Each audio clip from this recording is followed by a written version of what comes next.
Pues bien, en los estudios anteriores estuvimos del Evangelio de Marcos, estuvimos teniendo el complemento de las obras de Yeshua. Digo complemento porque muchos de los temas que nosotros vamos a estar viendo en el Evangelio de Marcos ya los estudiamos en el Evangelio de Mateo. Sin embargo, como ya se habrán dado cuenta, en algunos casos el contexto es distinto y en ese sentido pues complementa nuestro estudio. De manera que en los primeros capítulos del 1 al 3 del Evangelio de Marcos hemos visto primordialmente las obras, pero como que se establece el contexto bajo el cual la enseñanza de Yeshua tiene mayor preeminencia. Es decir, las obras que tienen que ver con un contraste, continuamos con el contraste en relación a las tradiciones de los hombres. Eso queda muy claro. Y después vemos la elección de los discípulos, ¿sí? Y posteriormente deja muy en claro el Señor en qué consiste la blasfemia contra el Espíritu Santo, como un pecado muy grave que no tendrá perdón. ¿Por qué? Porque ya en el estudio anterior vimos en qué consiste la blasfemia contra el Espíritu Santo, que tiene que ver precisamente con la ofensa, con la burla en contra del Espíritu de Dios, que es justamente con lo que venía ungido Yeshua, el Mesías. De manera que concluye entonces en el capítulo anterior con dejando en claro o como base para nosotros quienes constituimos la familia de Yeshua, la familia del Mesías. Y en ese sentido nos deja muy claro en qué contexto nos tiene a nosotros, aquellos que somos sus seguidores, aquellos que pretendemos mantenernos fieles a su enseñanza, a su doctrina, y que si bien es cierto, podemos conocer desde un punto de vista cultural, histórico, la formación, la cultura y la tradición del pueblo judío, también es cierto y deja muy claro el Señor qué es lo que tiene que constituir parte de nuestra fe, más bien nuestra fe, la base de nuestra fe, que es la doctrina de Yeshua, la doctrina del Mesías. Y es en ese sentido como en los capítulos de 4 y 5 de Marcos vamos a ver el tema de las parábolas y continuamos con las obras de sanidad del Señor y continuamos con el tema del aspecto espiritual, por supuesto, porque es un tema muy, muy importante, muy insistente en los evangelios, ¿sí? Y comenzamos con el versículo 1 del Marcos capítulo 4. Otra vez comenzó Yeshua a enseñar junto al mar y se reunió alrededor de él mucha gente, tanto que entrando en la barca se sentó en ella en el mar. Y toda la gente estaba en tierra junto al mar y les enseñaba por parábolas muchas cosas. Y les decía en su doctrina: oíd, he aquí el sembrador salió a sembrar. Y al sembrar aconteció que una parte cayó junto al camino y vinieron las aves del cielo y la comieron. Otra parte cayó en pedregales, donde no tenía mucha tierra y brotó pronto, porque no tenía profundidad la tierra. Pero salido el sol se quemó, y porque no tenía raíz se secó. Y otra parte cayó entre espinos, y los espinos crecieron y la ahogaron, y no dio fruto.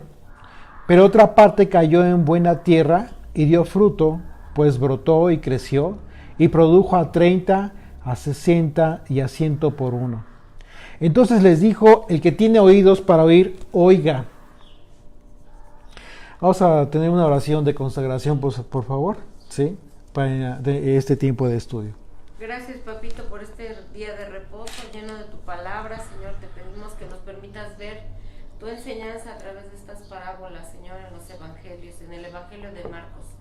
Te bendecimos, Señor, te pido que guíes la boca de Humberto, Padre, que guíes nuestros pensamientos, que guardes nuestro corazón y que permitas que podamos guardar tu bendita palabra, Padre. En el nombre y por los méritos de Yeshua.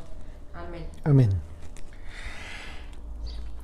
En la parábola del sembrador tenemos que ubicar, obviamente, quién es el sembrador. Y en este caso nosotros debemos entender, ubicar al sembrador como el Padre y el Hijo, ya que en la parábola de Yeshua la expone en el contraste de la profecía de Isaías, que tiene que ver con las razones por las que el pueblo no recibió la buena semilla de la venida de la palabra del fin.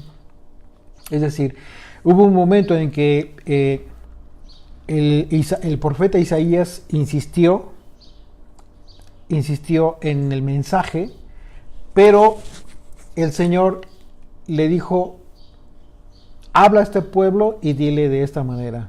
En Isaías capítulo 6 vemos claramente cómo es que se emite el juicio para que el pueblo judío, viendo, no entendiera o no creyera, y escuchando, tampoco comprendiera. Eso fue justo lo que sucedió con los líderes de Israel en la venida de Yeshua. De manera que el contraste de Isaías tiene que ver con las razones por las que el pueblo no recibió la buena semilla de la palabra, a fin de que diera fruto en las vidas del pueblo. Es decir, antes de la venida de Yeshua, lo que no quisieron recibir, ¿qué fue? La Torá, la Torá pura. O sea, no mezclada con tradiciones e interpretaciones equivocadas. Eso fue lo que no quisieron. La ley dada a Moisés, y cuando vino Yeshua se cumplió el decreto profético por medio de Isaías, ya que el pueblo y los líderes que continuaron con las mismas razones que hacen el pueblo, el corazón endurecido, no fueron sembradas. El corazón del pueblo estuvo endurecido por una buena razón. ¿Cuál fue? La insistencia en llevar a cabo su fe como ellos determinaron que tenía que ser mejor. Es decir, no quisieron letra por letra, renglón por renglón, mandamiento tras mandamiento, no, sino que quisieron hacer las cosas a su manera. ¿Sí? Entonces, por causa del corazón duro, no fueron sembradas en buena tierra estas semillas, la semilla de la Torá, como la semilla del sembrador que hubiese querido. Hoy en día esta parábola del reino continúa cumpliéndose en todos aquellos que continúan sin ser sembrados en buena tierra, por muchas razones que les impide recibir y como consecuencia dar fruto a fin de que se les dé más. Y esto tiene que ver con unas palabras que dice más adelante, de hecho aquí mismo, en el versículo 9, que dice el Señor: entonces les dijo, el que tiene oídos para oír, oiga. El requisito que debes tener para ser sembrado en buena tierra es oír y entender la palabra de Dios y en consecuencia dar fruto. ¿Pero qué necesitas para eso? Un elemento indispensable: una buena actitud. Una buena actitud. Si tú te dispones a escuchar un estudio, no importa quién sea, no importa quién lo dé, de verdad, puede ser el mejor maestro, puede ser un erudito, pero si la actitud con la que tú estás escuchando no es la actitud correcta, no vas a recibir lo que en realidad el Espíritu de Dios puede depositar o quiere depositar en tu corazón. Vas a recibir conocimiento, quizás mucho conocimiento o mucho aprendizaje, sí, por supuesto, pero ese conocimiento no es el tipo de conocimiento que a ti te va a edificar en la fe. Y esto es importantísimo que nosotros lo podamos entender. Versículo 10. cuando estuvo solo, los que estaban cerca de él, con los 12 le preguntaron sobre la parábola. Y les dijo, fíjese esto, qué importante. A vosotros, ¿a quiénes? A los discípulos, a ti y a mí, ¿sí? A vosotros os es dado saber el misterio del reino de Dios. Mas a los que están fuera, por parábolas, todas las cosas, para que viendo, vean y no perciban, y oyendo, oigan y no entiendan. ¿Para qué? Para que no se conviertan. Qué duro, ¿eh? Y les sean perdonados los pecados. Si no se convierte, si no te conviertes, no te son perdonados los pecados. Entonces, esto es durísimo, porque al final de cuentas, de lo que nos deberíamos de preocupar es cuando estamos o ya tenemos mucho tiempo quizás estudiando y no entendemos, no nos quedan claras las cosas. Hay algo que no está bien o que no es normal. ¿Por qué? Porque todos tenemos un grado de inteligencia, ok, unos más, unos menos, pero al final de cuentas, mientras tengas tus sentidos funcionando, no deberías de tener problema para entender lo que otros están entendiendo o comprendiendo. Aquí entra un aspecto espiritual. Aquí entra algo que no necesariamente tiene que ver con tu mucha o poca capacidad. ¿Ok? Dice otra vez, verso 12, para que viendo, vean y no perciban, y oyendo, oigan y no entiendan, para que no se conviertan y les sean perdonados los pecados. Y les dijo, ¿no sabéis esta parábola? ¿Cómo pues entenderéis todas las parábolas? ¿Qué es una parábola? Una parábola tiene que ver con es un refrán. Lo que en el hebreo es la palabra mashal, que también puede ser proverbio. ¿Ok? Es un refrán. Pero en un sentido figurado. Es como exponerte una verdad, pero en un sentido figurado. Y el propósito es que el propio maestro está describiendo. Ese es el propósito. El propósito es de que determinadas personas entiendan y determinadas personas no entiendan. ¿Por qué los discípulos no entendieron? ¿Y por qué le preguntaron? Y no solamente en esta ocasión, sino en otras ocasiones le preguntaban. Bueno, porque aún no venía el Espíritu Santo, el Espíritu de Dios, que es justo lo que hace que los discípulos entiendan. ¿Ok? Por eso el Señor dijo, les conviene que yo me vaya, para que venga el Consolador, que es quien a ti y a mí nos permite comprender estas cosas. Muchas cosas que antes no entendíamos y que ahora de repente ya entiendes. No creas tú que nada más es porque eres muy inteligente. En realidad, sí eres muy inteligente, pero en este caso, en el caso de la Biblia, hay algo más importante y tiene que ver con la gracia, el regalo, el don que Dios le da a determinadas personas, a aquellos que le buscan verdaderamente, que anhelan conocerle. ¿Ok? Y verso 13, y les dijo, ¿no sabéis esta parábola? ¿Cómo pues entenderéis todas las parábolas? Verso 14, el sembrador es el que siembra la palabra. A ver, aquí pudieras tú pensar que por el hecho de que tú das el mensaje, tú estás sembrando la palabra. O sea, estás dando la semilla. En un sentido sí, pero en realidad lo único que tú estás haciendo es transmitir. Vas y transmites. ¿Por qué? Porque esa palabra, esa misma palabra, si no va acompañada del Espíritu de Dios, no va a cumplir su propósito. Y más adelante el Señor mismo nos va a comenzar a explicar. Dice, y verso 15, Y estos son los de junto al camino, de quienes en quienes se siembra la palabra. Aquí ya comienza a explicar, ¿ok? Dice, estos son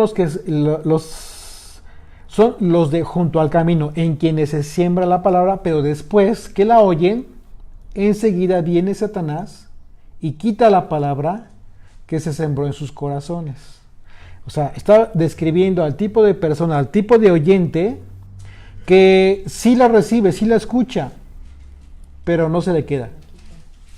¿Por qué? ¿Por qué tú crees que enseguida viene Satanás y la quita esa palabra? Justamente pueden ser muchas razones. Pueden ser desde que estás distraído, desde que no tienes una buena actitud para escuchar, para que realmente la entiendas, o de que simple y sencillamente te olvidaste y hubo mil cosas más importantes que haber considerado meditar en eso que escuchaste. Verso 16. Estos son asimismo los que fueron sembrados en pedregales, los que cuando han oído la palabra, al momento la reciben con gozo, con mucha alegría, con mucha emoción. Aleluya, viva Dios, sí Señor, amén, amén. O sea, hay mucho gozo, ok, está bien, eso no está mal, ok. ¿Cuál es el problema? Dice, pero no tiene raíz en sí, sino que son de corta duración. Porque cuando viene la tribulación o la persecución por causa de la palabra, luego tropiezan. Y esto es muy común. Es decir, tú puedes recibir un estudio, incluso puedes tener esta emoción que se describe aquí, porque precisamente tú tienes la oportunidad de sentir en ese momento mucha alegría, mucho gozo. Estás comprendiendo, es de cuenta que estás entendiendo de qué se trata. Y dices, es justo lo que yo estaba esperando, o por lo que yo estoy pasando, o esa palabra me cayó como anillo al dedo. Hemos escuchado muchas expresiones de ese tipo, ¿no? Y es muy común. Y créanme, eso no está mal. De ninguna manera, eso no está mal. ¿Cuál es el problema? De que no tiene raíz, dice el escritor, verso 17, pero no tiene raíz en sí, sino que son de corta duración. ¿Qué es lo que te da la raíz? ¿Qué es lo que provoca una raíz en una planta? Fuerza. La raíz es la fuerza, es la vida, es lo que le da vida a la planta. Si tú no tienes raíz, la permanencia. O sea, entonces, ¿qué significa o qué tienes que hacer para que tengas raíz? En tu fe, en tu convicción. ¿Qué necesitas? ¿Qué podrías necesitar? Tú no puedes tener raíz en la fe de Jesucristo si tú no conoces la doctrina de Jesucristo. Tú no puedes tener raíz si tu raíz no está cimentada en la fe del Hijo de Dios. Así de fácil. Lo que va a suceder es que si tú te has abocado, te has ocupado más en estar aprendiendo y conociendo teología, historia, etcétera, etcétera, un montón de cosas que circundan el tema de la Biblia, pero no te has concentrado en estudiar propiamente la Biblia, simple y sencillamente tu raíz no se ha fortalecido. ¿Y qué es lo que va a suceder? En ese momento, simple y sencillamente, no hace convicción en tu vida. Si tú no tienes convicción, con cualquier problema que tengas, una adversidad, etcétera, de inmediato abandonas la fe. Te olvidas y dices, no, aquí mejor por donde más me convenga porque tengo este problema. Y entonces pasa. Y luego describe a los siguientes, verso 18, estos son los que fueron sembrados entre espinos, los que oyen la palabra, pero los afanes de este siglo y el engaño en las riquezas, y las codicias de otras cosas, entran y ahogan la palabra y se hacen infructuosa. Por supuesto, ¿por qué? hace unos estudios veíamos que para que tú puedas vivir en el espíritu, tienes que tener muy claro que tienes un espíritu, no tienes dos. Como para que tengas una especie como de una vida de una forma y otra, una vida en la carne y una vida en el espíritu. No puede ser, eso es imposible. Solamente tienes un espíritu, solamente tienes una vida, solamente tienes 24 horas al día. ¿Ok? Entonces, ¿cuánto tiempo le dedicas a vivir en el espíritu, a estar meditando? Y conforme haces las cosas cotidianas de toda tu vida, las haces pensando en la palabra. No hay una cosa, te lo garantizo una vez que lo entiendes, no hay una sola cosa que hagas, así sea incluso barrer tu casa, porque a mí hoy me toca barrer mi casa. No hay una sola cosa que hagas y que no tengas la oportunidad de meditar en la palabra de Dios. ¿Por qué lo haces? Si lo haces como un servicio ¿a quién? ¿A quién le ayudas? Etcétera, infinidad de cosas. A veces una alabanza. No hay un momento en el día de tu vida en que no tengas esa oportunidad. Entonces tú decides, tú puedes, eso sí lo puedes escoger. ¿Cuánto tiempo tú le dedicas a las cosas del espíritu y cuánto tiempo le dedicas a las cosas del mundo? ¿Por qué? Porque es justo lo que está sucediendo, lo que se describe en estos, en donde los que reciben la palabra son sembrados entre espinos, los que oyen la palabra. ¿Por qué entre espinos? Porque esto tiene que ver precisamente con todos los afanes que causan que Israel no prospere, que tenga enemigos. Es decir, una de las consecuencias de la desobediencia de la Torah, lo vemos en Deuteronomio, en el libro de Deuteronomio, como las consecuencias de la desobediencia, era precisamente que las naciones se iban a constituir como espinos para Israel, en sus costados, que le iban a estar molestando, que iban a estar hostigando, oprimiendo. Si eso lo vemos a micro, a nivel individual de los que son Israel, es exactamente lo mismo. Todo lo que constituye estos espinos es precisamente los afanes de la vida.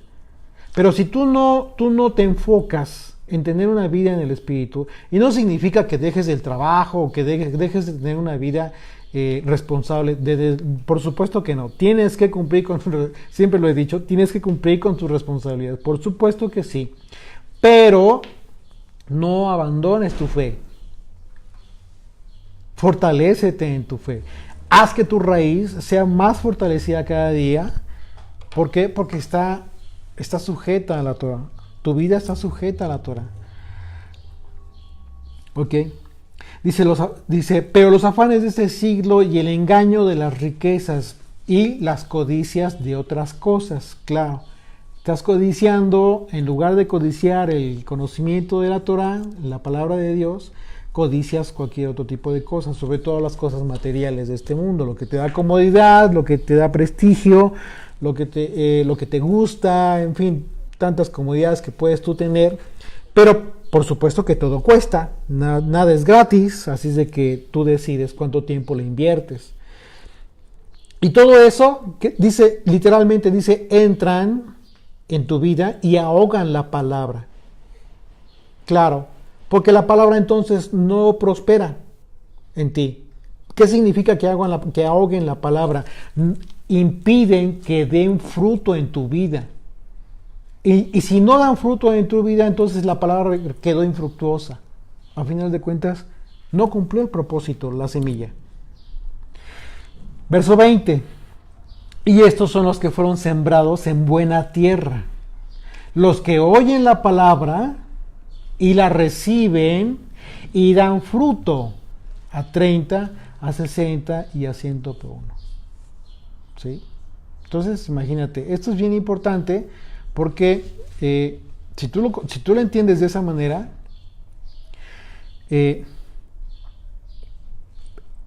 tú estás en la posibilidad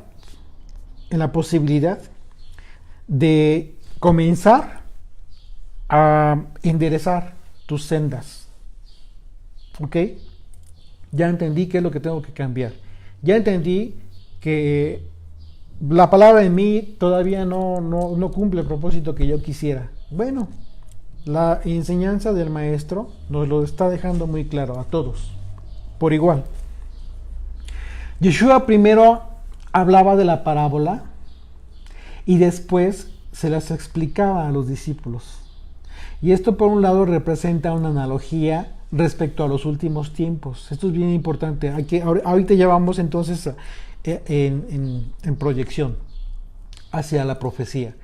O sea, recuerden, todas las palabras, toda la enseñanza de Yeshua siempre tenía una aplicación en práctico en el momento, pero también representaba palabras con las cuales te está anunciando cómo van a ser las cosas. ¿Ok? Dice Yeshua primero hablaba entonces la parábola y después se las explicaba a los discípulos y estos, por un lado, esto representa una analogía respecto de los últimos tiempos, en donde de la misma manera las palabras de Yeshua, las palabras de Moisés, las palabras de los profetas y las palabras de los apóstoles, habrá quienes no las entiendan, como hoy en día sucede, ¿sí? Pero hay otros que reciben la explicación y enseñanza o la doctrina de parte del maestro de Yeshua. Es lo mismo. Te aseguro que todos nosotros hace algún tiempo o hace poco tiempo no entendíamos todo esto de lo que hablaba Yeshua. E incluso aunque lo explicara, de repente como que no lo entendíamos. Y sí, seguíamos leyendo. Nuestro interés era leer la Biblia, ¿cuántas veces? Toda la Biblia, quién sabe cuántas veces, ¿no? Pero no aspectos tan importantes como eso, no los entendíamos. Pero ahora tenemos la oportunidad de que el maestro mismo nos está enseñando, pero entonces tenemos la oportunidad de poder recibir la revelación a través de su espíritu, la comprensión. Se nos quita el velo. De esta manera, hoy en día, en cada discípulo de Yeshua, se cumple la profecía acerca de conocer el misterio del reino de los cielos en el mensaje del Evangelio, que para muchos permanece como un mensaje encriptado, que solo es posible descubrir mediante la revelación del Mesías. Esto es una obra sobrenatural. ¿Por qué sobrenatural? Porque si ese mismo mensaje te lo explica otra persona que no tenga la instrucción ni la doctrina de Yeshua, simple y sencillamente no lo vas a entender. No lo vas a entender como tienes que entenderlo, para que entonces constituya algo sobrenatural en tu vida. ¿Ok? Esa es una de las razones por las cuales Yeshua dijo: el que tiene oídos para oír, oiga. Porque esto tiene que ver con el que tiene oídos aptos y dispuestos para oír la palabra de Dios. La actitud con la que tú te dispones a escuchar o a recibir un estudio, o a escuchar la palabra, a escuchar un estudio, etc. Incluso tú mismo, la actitud que tienes al tomar tu propia Biblia. Eso es el principio básico. La actitud con la que tú tomas tu Biblia. Y puedes tener muchas actitudes, desde una perspectiva muy grande, a ver qué te va a dar el Señor, qué vas a aprender de nuevo hoy, con qué te vas a sorprender, o decir: híjoles, tengo que cumplir, me toca este capítulo. O sea, tú decides. Verso 21, también les dijo: ¿acaso se trae la luz para ponerla debajo del almud o debajo de la cama? ¿No es para ponerla en el candelero? Porque no hay nada oculto que no haya de ser manifiesto, ni escondido que no haya de salir a la luz. Si alguno tiene oídos para oír, oiga. Una vez más, y aquí lo repite Yeshua. Yeshua no se refirió a todo el mundo al decir: vosotros sois la luz del mundo. Y la razón es porque la luz de la que habló Yeshua tiene que ver con dos aspectos. Uno, el que ya hablamos, o sea, esa luz de la que habló el Señor tiene que ver con los frutos de obediencia a sus mandamientos. Como número uno. Número dos, la luz de la que habla el Señor es solo un reflejo de su luz. O sea, no es que tú tengas una luz, o sea, dices tú, yo soy la luz, o sea, lo dijo en ese sentido, pero ¿por qué? Porque mientras tú recibas la luz de Él, entonces es su luz. Y como consecuencia, no cualquiera puede ser esa luz, ese reflejo de luz, sino específicamente los que ya son discípulos, por cuanto que son estos los que reflejan los atributos de Yeshua. En los versículos anteriores les dijo específicamente a los discípulos, a ustedes les es dado conocer los misterios del reino de Dios, pero no a todos. Desde Mateo capítulo 5 vimos cómo es que el Señor hace una separación, hace una diferencia. Y esa diferencia no es excluyente, es todo lo contrario, es incluyente, es decir, lo que se está diciendo a través de esa enseñanza es, vengan y formen parte de. ¿Por qué? Pues porque para eso Él se entregó. No para hacer exclusión, sino para incluir a los que quieran ser salvos. De la misma manera en que existe confusión en un malentendido respecto a quienes dicen ser luz, respecto de lo que habló Yeshua, hay quienes consideran que pueden hacer lo mismo que hizo Yeshua, el ir y sentarse con pecadores y bebedores. ¿Ok? Sin embargo, es muy importante entender el contexto de lo que Yeshua hacía, ya que por un lado el maestro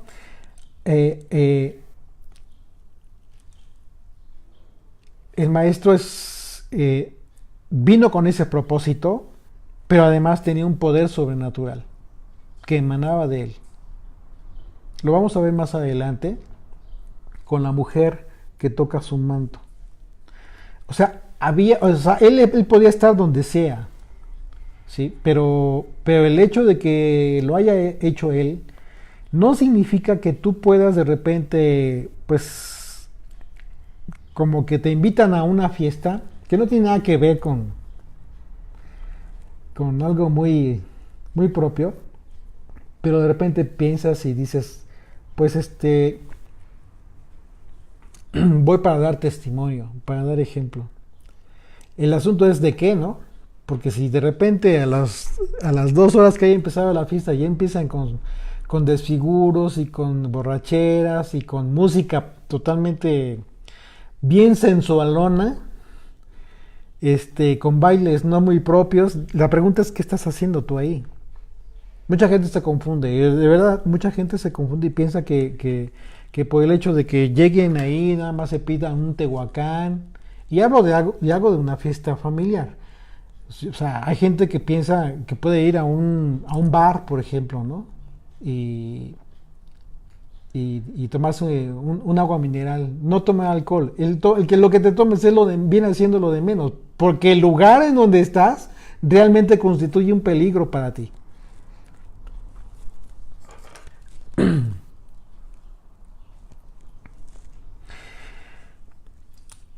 Es muy importante atender al contexto de lo que Yeshua hacía. Nosotros no poseemos el poder sobrenatural que tenía Yeshua. Él, siendo el Hijo de Dios, podía estar en el mismo infierno y los demonios se le someterían. ¿Estamos de acuerdo? Lo vamos a ver más adelante con el endemoniado gadareno. O sea, reconocían en él justo esto. Es decir, te lo voy a poner de otra manera.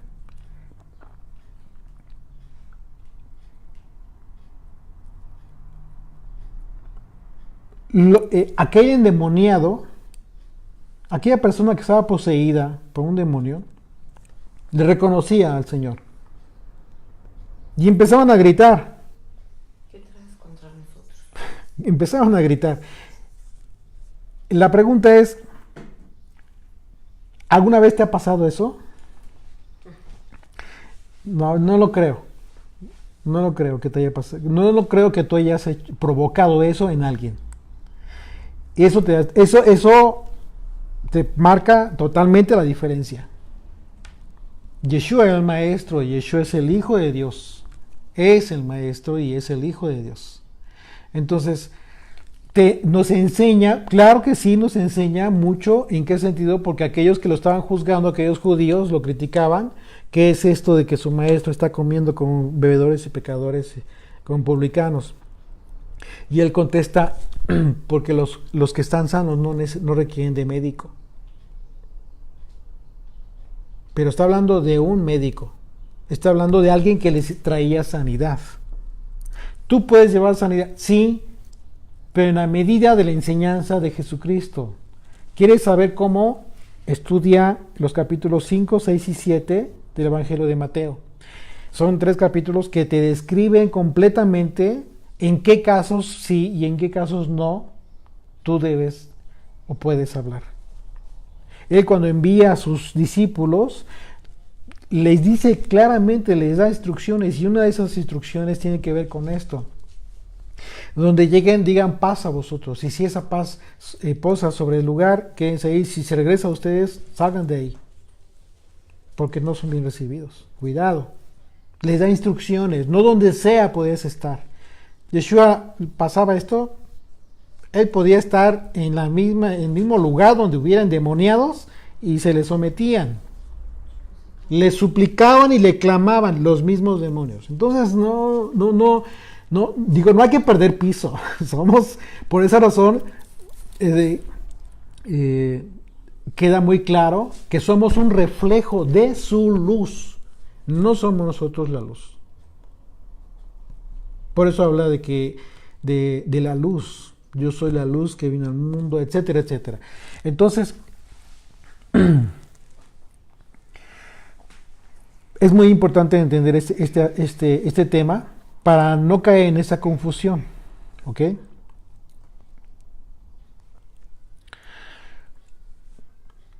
Nuestro comportamiento debe ser moderado en ese sentido. ¿Por qué? Porque hay quienes caen en el extremo. Hay quienes caen en el extremo. Y lo que nosotros tenemos que cuidar es no rechazar totalmente a los del mundo. ¿Ok? Por esa razón tenemos enseñanza del maestro.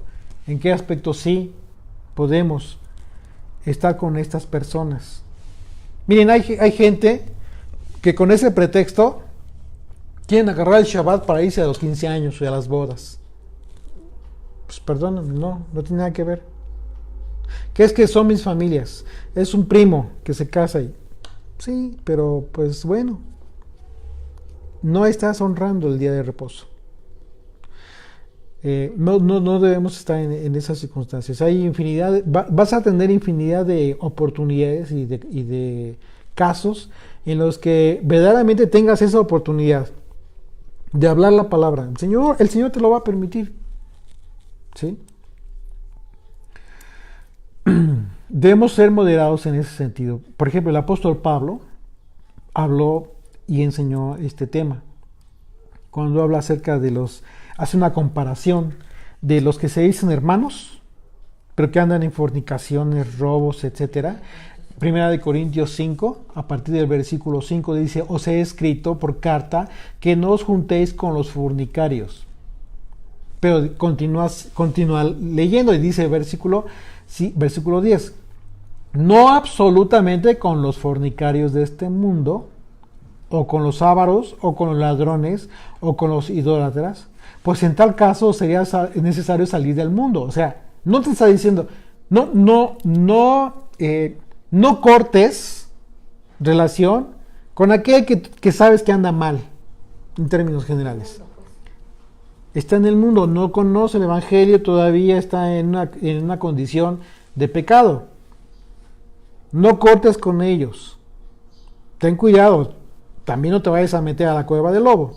¿Qué se está diciendo? Si tienes la oportunidad de hablar con ellos, habla.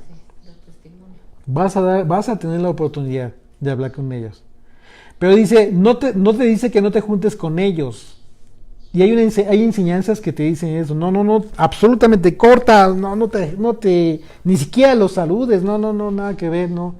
Dice el apóstol Pablo, no absolutamente con los fornicarios de este mundo, con los ávaros o con los ladrones o con los idólatras, pues en tal caso os sería necesario salir del mundo. Más bien, os escribí que no os juntéis con ninguno que, llamándose hermano, fuere fornicario, o avaro, o idólatra, o maldicente, o borracho, o ladrón. Con el tal ni aun comas. ¿Ya se dieron cuenta? Lleva al mismo nivel el tema de la hipocresía, como lo enseñó Yeshua. Rechazar totalmente la hipocresía. Es decir, es peor aquel que se dice hermano en la fe y anda en todos esos pecados. Anda haciendo cosas indebidas. Anda robando. Anda haciendo cosas que no debería. De manera que la luz de la que habló Yeshua tiene que ver con dos aspectos, una vez más. ¿Ok? Los frutos de obediencia a sus mandamientos, y la luz de la que habla el Señor es solo un reflejo de su luz. Eso hay que tenerlo muy presente. Y como consecuencia, no cualquiera puede ser esa luz, sino específicamente los que ya son discípulos, que solo reflejan los atributos de Yeshua. ¿Ok?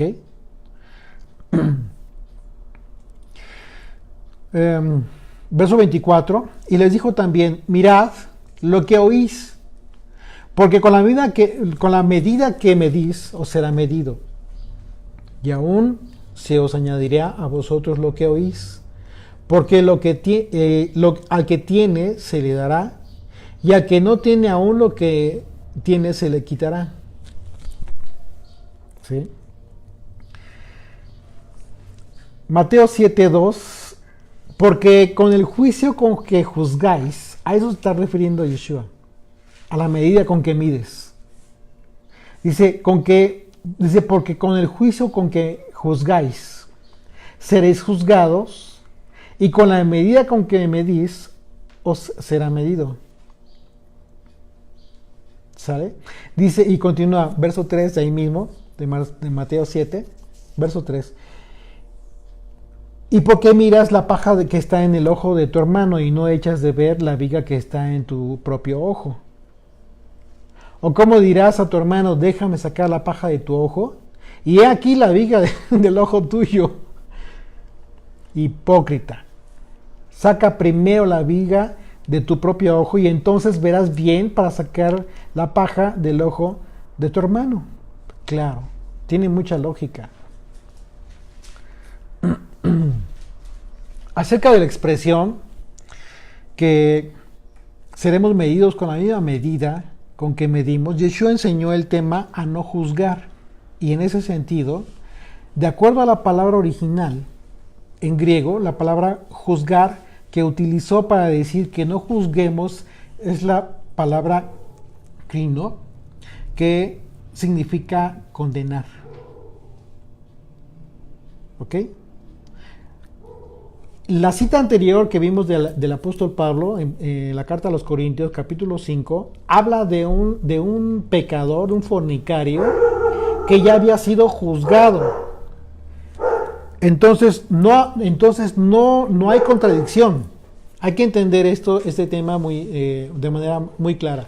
No hay contradicción. ¿Por qué? Porque Yeshua está hablando de no juzgar, pero como condenación. Exactamente. La propia palabra en griego nos lo dice, la palabra krino, que significa castigar, condenar, decidir, determinar, en un sentido de justicia, de juicio. Es decir, cuando tú te equivocas y llegas a decir que alguien se va a ir al infierno, o que alguien no que probablemente una X o Y persona no va a tener el perdón de Dios. Hay muchas expresiones que seguramente hemos hecho en algún momento. Cuidado, tenemos que tener mucho cuidado. ¿Por qué? Porque es justo lo que prohibió Yeshua. Porque con esa misma medida vas a ser tú medido.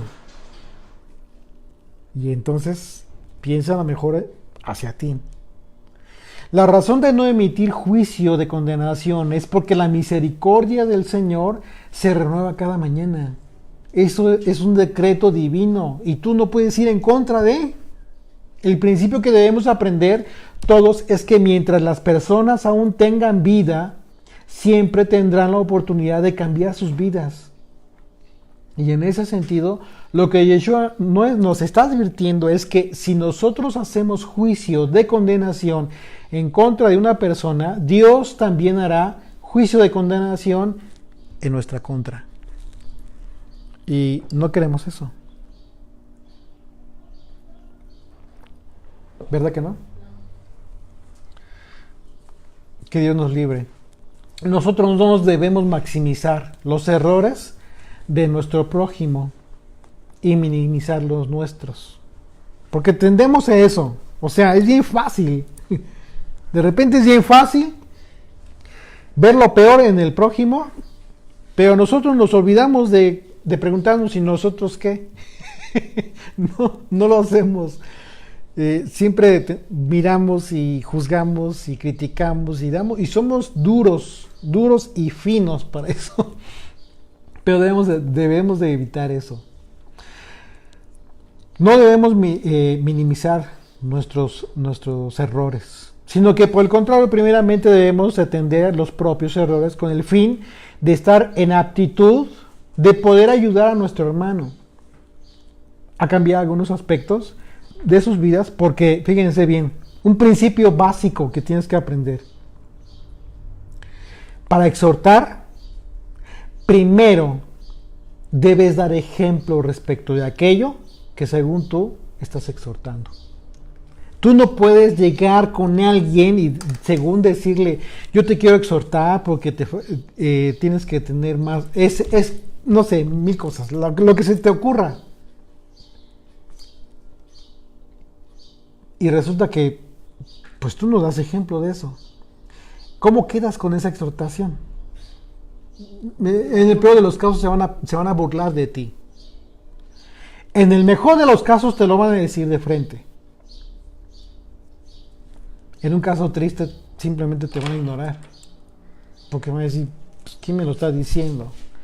Es triste, pero realmente es así.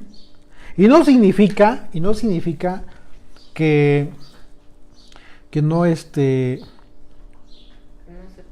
que no aceptes. No, por supuesto que no se trata de eso. O sea, es una reacción lógica de la persona. Pero ponlo al revés. Imagínate que quien te está exhortando es un ejemplo. En eso que te está exhortando. Un ejemplo de amor, por ejemplo, al prójimo. De compasión. O sea, si te exhorta en ese tema, esa persona que tú sabes, que sabes perfectamente, te ha quedado claro que es una persona que ha dado ejemplo en su vida de eso que te está exhortando, créeme, no solamente le vas a escuchar, sino que incluso tiene tu respeto de inmediato. Y esa exhortación sí surte efecto de inmediato. Por supuesto que sí. ¿Sí? Entonces estamos llamados a eso. Y no por eso significa que no vas a exhortar. O sea, ¿cuál es el propósito? El propósito, estamos llamados a ser mejores cada día. En todos los aspectos de nuestra vida, a fin de que lleguemos a la perfección. ¿Sí? Como dice la Escritura. Y en ese sentido, pues puedas tener la oportunidad de ser una persona que pueda dar una exhortación a alguien que la necesita. ¿Por qué? Porque todos, créanme, Todos absolutamente llegamos a tener la necesidad de ser exhortados en algún momento, en cualquier tema. Verso 26 de Marcos 4. Decía además, así es el reino de Dios, como cuando un hombre echa semilla en la tierra, y duerme y se levanta, de noche y de día, y la semilla brota, y crece sin que él sepa cómo. Porque de suyo lleva fruto la tierra, primero hierba, luego espiga, después grano lleno en la espiga, grano lleno en la espiga. Y cuando el fruto está maduro, enseguida se mete la hoz, porque la siega ha llegado. Yeshua nos enseña a través del proceso de crecimiento de la semilla, el crecimiento de quienes serán gavillas que traerá en el tiempo del reino. Él es el que traerá las gavillas. Él es el protagonista de Salmo 126, el que lleva la preciosa semilla y regresará con su semilla, con las gavillas. ¿Sí? Tú y yo somos esas gavillas. Pero debemos comprender que nuestro crecimiento es un proceso. Primero hierba, luego espiga, después grano lleno de espiga, a fin de que en el tiempo del fin, con el tiempo de la siega, seamos escogidos como el buen fruto, preparados por el reino. Lo comentábamos en la mañana, en el estudio de la mañana.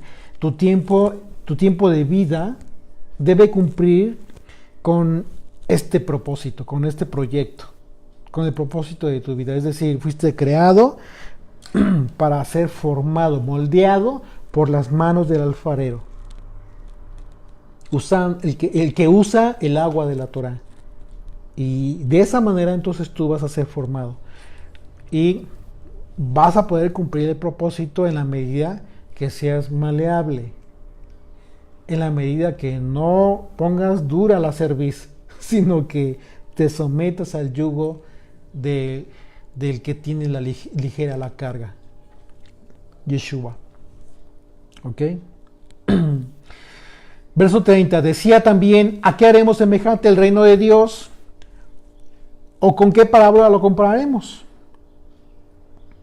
Es como el grano de mostaza que cuando se siembra en la tierra, es la más pequeña de todas las semillas que hay en la tierra. Pero después de sembrado crece y se hace la mayor de todas las hortalizas y echa grandes ramas, de tal manera que las aves del cielo pueden morar bajo su sombra. Con muchas parábolas como estas, les hablaba la palabra conforme a lo que podían oír. Y sin parábolas no les hablaba. Aunque a sus discípulos en particular les declaraba todo. ¿Qué significa que les declaraba todo? Les explicaba todo. La gente entonces tenía un propósito al escuchar la palabra. ¿Cuál era el propósito? De tratar de entender las palabras del Mesías. ¿Sí?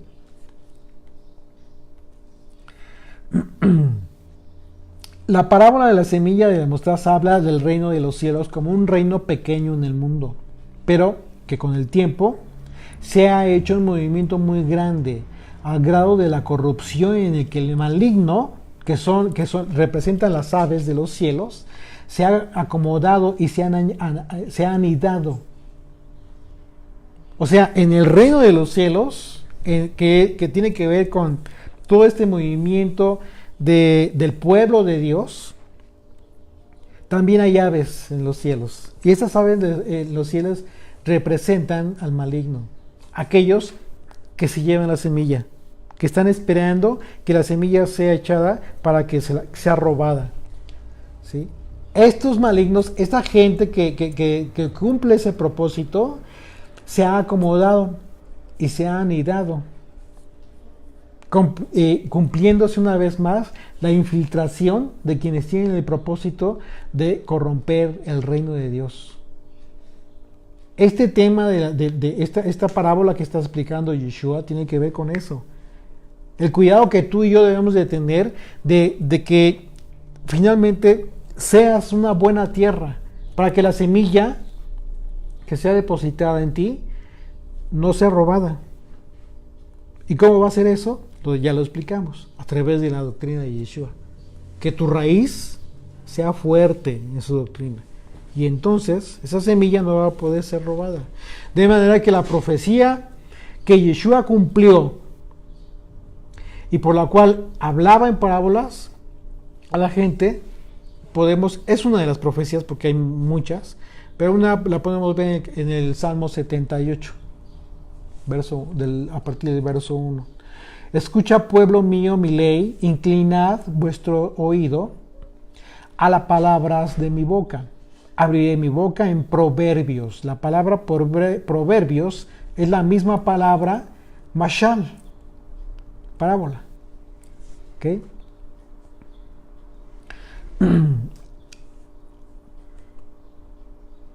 Hablaré cosas escondidas, abriré mi boca en proverbios, hablaré cosas escondidas desde los tiempos antiguos, las cuales hemos oído y entendido, que nuestros padres nos las contaron.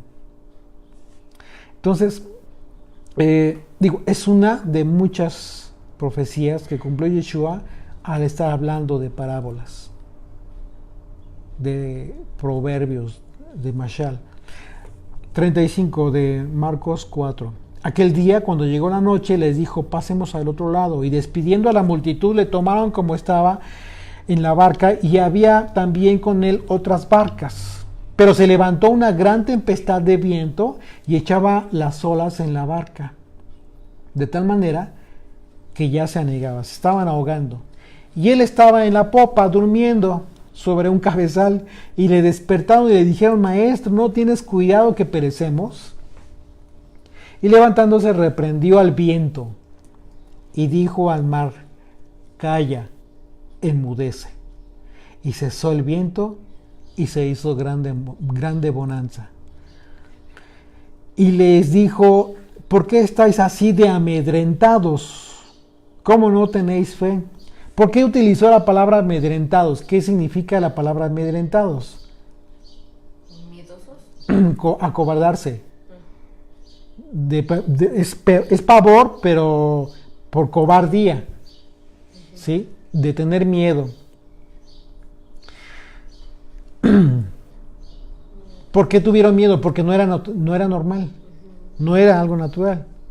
Entonces temieron con gran temor y se decían el uno al otro: ¿quién es este que aún el viento y el mar le obedecen? En el evento de la barca, que estaba a punto de hundirse en el mar de Galilea, en que Yeshua reprendió a los vientos y al mar, las aguas representan las naciones, ya lo sabemos, representan a las naciones, a las muchedumbres en el mundo. Los vientos representan ¿a qué? A los espíritus. Los discípulos estuvieron siendo preparados por Yeshua para ser enviados a las naciones a dar el evangelio. ¿Okay? Sin embargo, en el mundo habría oposición. La hay todavía. O sea, continúa la oposición para que el mensaje del evangelio fuera dado a las ovejas perdidas de la casa de Israel, que estarían esperando para recibir el mensaje de salvación. En ese sentido, el evento en el mar de Galilea representa a aquellos que se encuentran en el mar de las naciones, a ti y a mí. Aquellos que en un momento dado estamos interesados en divulgar, en proclamar el evangelio, el mensaje de salvación. ¿Ok? Entonces aquí en este evento los discípulos nos están representando a nosotros, ¿sí? Y en ese sentido nosotros hemos recibido un llamado. ¿Ok? ¿Tú has recibido un llamado? ¿Cuál es el llamado? Llevar la palabra. Exactamente, compartir, abrir tu palabra, tu boca y hablar la palabra. Y eso todos. En un sentido unos y en otro sentido otros, pero al final de cuentas todos tenemos ese llamado. No hay excepción para llevar el evangelio. Pero que en aquel entonces, por ejemplo, como hoy en día, existe oposición sobrenatural. Esa oposición es sobrenatural, independientemente de que veas a las personas que físicamente se están oponiendo, en realidad contra ellos no es tu lucha. La oposición es espiritual, ¿sí? Es algo sobrenatural para que el mensaje sea llevado. Es una posición que existe para que el mensaje sea llevado a las naciones, a los gentiles. Esa oposición entonces no es humana, es espiritual. Este evento representó, por un lado, la lucha de los discípulos que no pelean contra carne y sangre, sino contra las entes espirituales de maldad, que tiene el propósito de impedir que el mensaje del Evangelio llegue a los destinatarios. Y por otro lado, esto nos enseña que quien tiene la autoridad sobre el mal, es Yeshua. ¿Ok? Él es el que tiene la autoridad. De manera que todo aquel que cumple su enseñanza, tú y yo, estamos listos para enfrentar la lucha contra el enemigo. ¿Cómo? ¿Cómo vas a enfrentar esa lucha si es una batalla espiritual? Justo a través de la enseñanza de Yeshua. Porque eso es lo que a ti y a mí nos da autoridad. ¿Recuerdan en el evento en donde en la sinagoga de Capernaum, en el capítulo 1 de Marcos, los que estaban en la sinagoga se admiraban cómo es que reprendió Yeshua al endemoniado, aquel que le reconoció, y daba voces. Y le decía, y esto se sorprendía a la gente, se sorprendía de que enseñaba con autoridad. Bueno, esa autoridad está siendo entregada a los discípulos a través de su enseñanza, ¿sí? Es decir, la doctrina del Mesías te empodera de autoridad para vencer al mal. Pero solamente la doctrina del Mesías. Si tú tienes otra doctrina, mejor échate a correr. Capítulo 5. Vinieron al otro lado del mar, a la región de los Gadarenos. Y cuando salió a él de la barca, enseguida vino a su encuentro de los sepulcros un hombre con un espíritu inmundo que tenía su morada en los sepulcros y nadie podía atarle, ni aun con cadenas, porque muchas veces había sido atado con grillos y cadenas, mas las cadenas habían sido hechas pedazos por él y desmenuzados los grillos, y nadie le podía dominar. Y siempre, de día y de noche, andaba dando voces en los montes y en los sepulcros e hiriéndose con piedras. Cuando vio pues a Yeshua de lejos, corrió y se arrodilló ante él, se postró y clamando a gran voz dijo: ¿Qué tienes conmigo, Yeshua, hijo del Dios Altísimo? Te conjuro por Dios que no me atormente. Está clamando, está pidiendo que no le atormente. A eso me refería yo. ¿Alguna vez alguien te ha clamado así? Claro que no, de ninguna manera. Por esa razón debemos tener los pies bien en la tierra. El Señor Yeshua hizo cosas sobrenaturales y portentosas, y estamos llamados a adquirir su doctrina, su enseñanza. Verso 8. Porque le decía: sal de este hombre, espíritu inmundo. Ese es el tormento que estaba recibiendo el demonio. Y le preguntó: ¿cómo te llamas? Y respondió diciendo: Legión me llamo, porque somos muchos. Efectivamente, Legión es el nombre que recibe el regimiento primordialmente romano en este entonces. Un ejército de soldados. Verso 10. Y le rogaba mucho que no los enviase fuera de aquella región. Estaba allí, cerca del monte, un gran hato de cerdos paciendo. Y le rogaban todos los demonios diciendo: envíanos a los cerdos para que entremos en ellos. Y luego Yeshua les dio permiso. Y saliendo aquellos espíritus inmundos entraron en los cerdos, los cuales eran como 2000. y el hato se precipitó en el mar por un despeñadero y en el mar se ahogaron. Verso 14. Y le rogaba mucho diciendo, mi hija, perdón,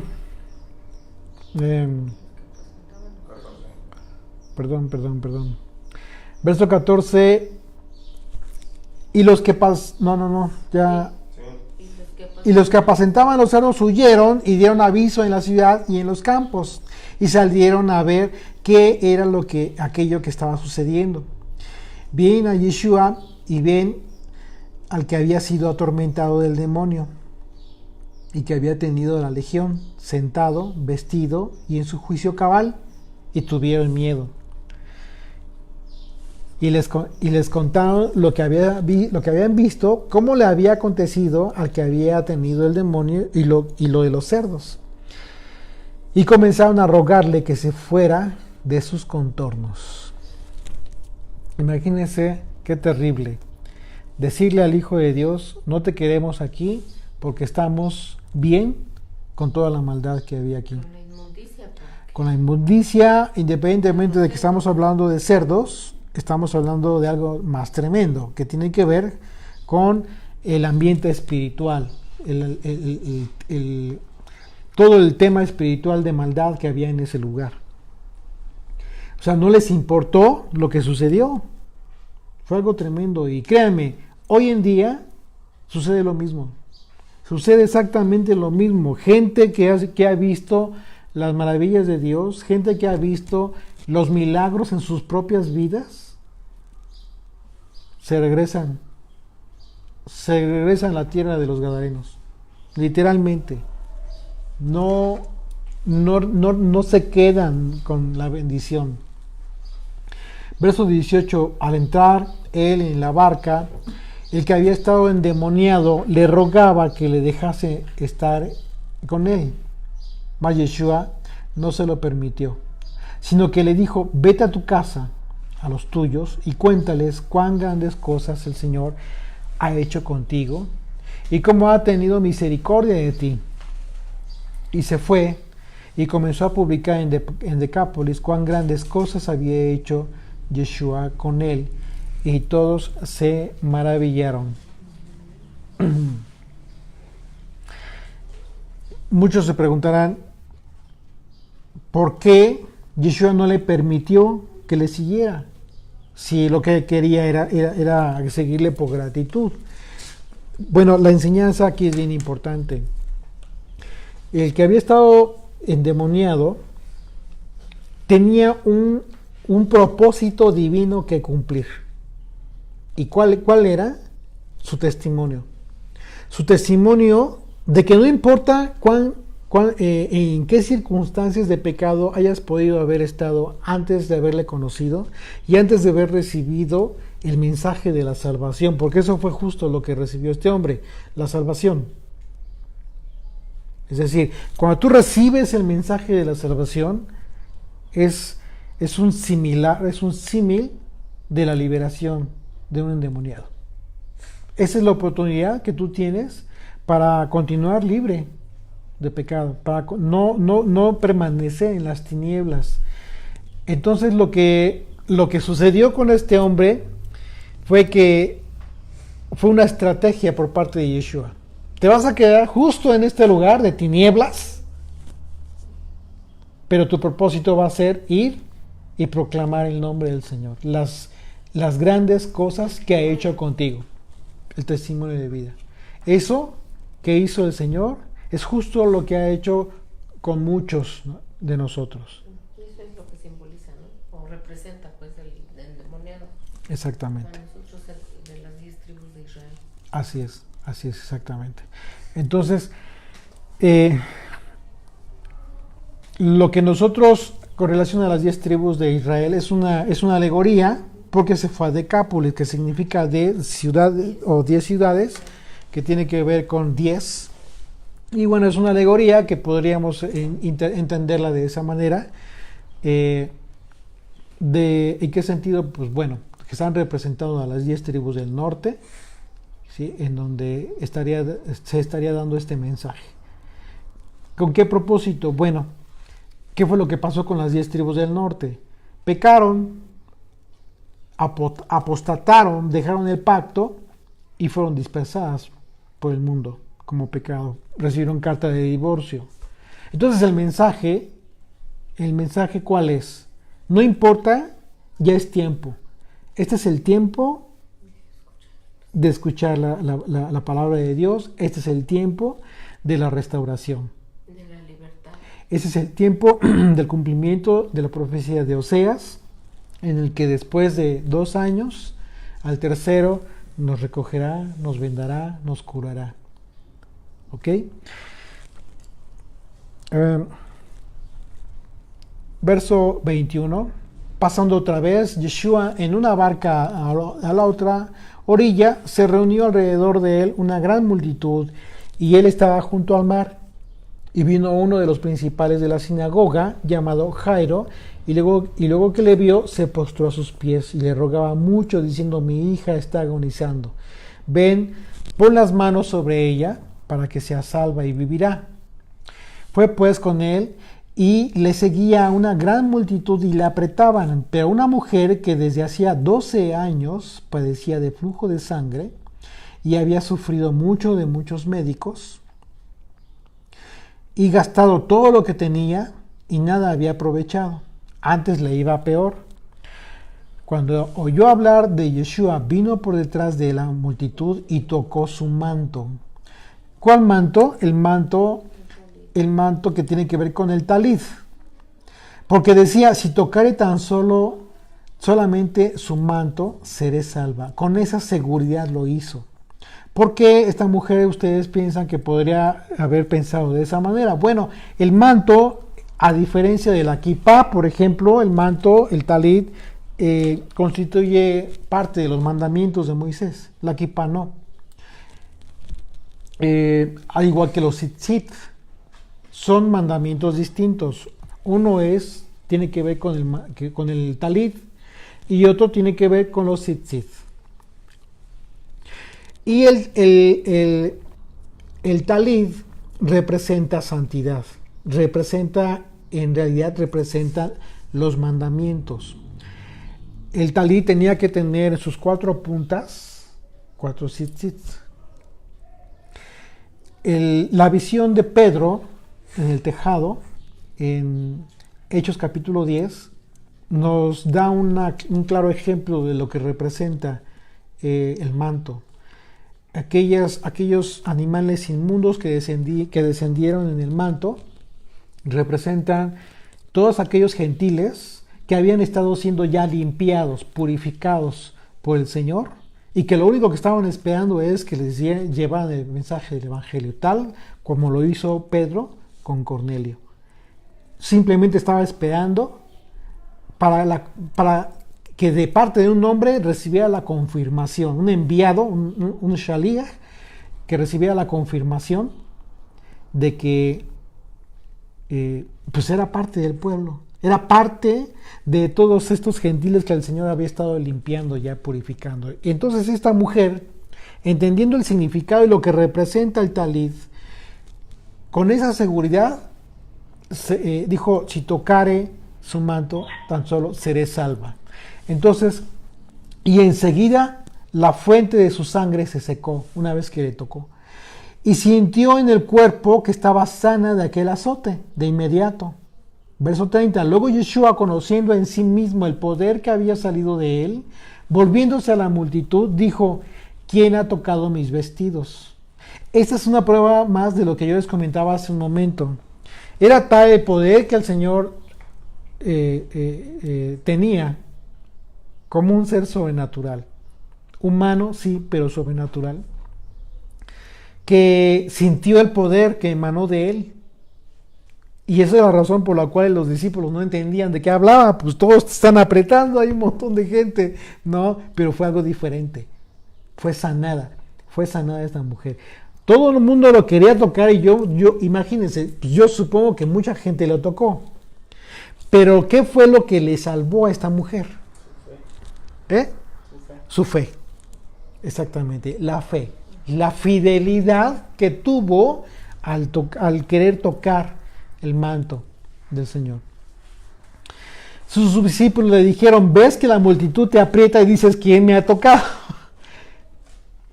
Pero él miraba alrededor para ver quién había hecho esto. Entonces la mujer, temiendo y temblando, sabiendo lo que en ella había sido hecho, o sea, había sido sanada, vino y se postró delante de él y le dijo toda la verdad. Y él le dijo, hija, tu fe te ha hecho salva. Ve en paz y queda sana de tu azote.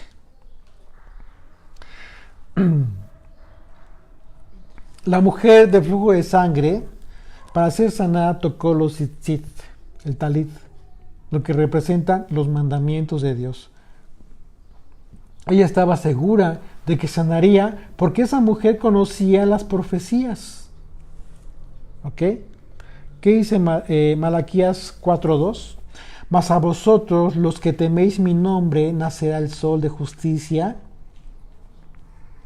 y en sus alas traerá salvación. Las alas de las que habla Malaquías es una forma alegórica o poética de referirse al talit. Y saldréis y saltaréis como becerros de la manada. Esta mujer conocía la profecía y la enseñanza de la mujer de flujo nos dice a nosotros la necesidad que tiene Israel de volver a los mandamientos de Dios. ¿Por qué? Porque lo explicábamos en un estudio anterior. La salvación nos fue dada a través de la cruz. Esa es la premisa mayor. Nadie ha hecho nada por tener la salvación. Ni podrá hacer absolutamente nada por tener la salvación. Porque para eso fue el sacrificio perfecto del Hijo de Dios. Por esa sangre derramada tenemos salvación. Y como segundo término tenemos la Torá, que es lo que nos ayuda a preservar la salvación que nos ha sido dada.